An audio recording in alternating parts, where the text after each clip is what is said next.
Hello సుఖ్కే to all good morning. ఏం కదా చేసుకోరా అంటే మన సబ్స్క్రైబర్లు వీళ్ళంతా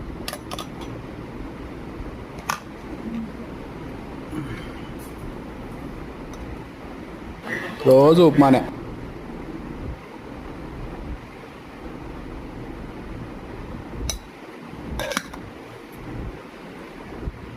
అందరికీ హ్యాపీ సంక్రాంతి కాదు, శివరాత్రి. సో నేను మా ఊరికి వచ్చిన, అందరూ ఉపవాసం చేయండి. నేనైతే చేయను, నాకు అలవాట్లేదు. ఇదే మా స్కూల్ అంతా పోయింది అదనమాట. సో యాజ్ యూజువల్గా ఉప్మానే నా ఉప్మా ఇయే ఉండేదా ఇదిలా. అది ఫ్రెండ్స్, అందరూ బాగుండాలి, అందులో నేను ఉండాలి. బాయ్.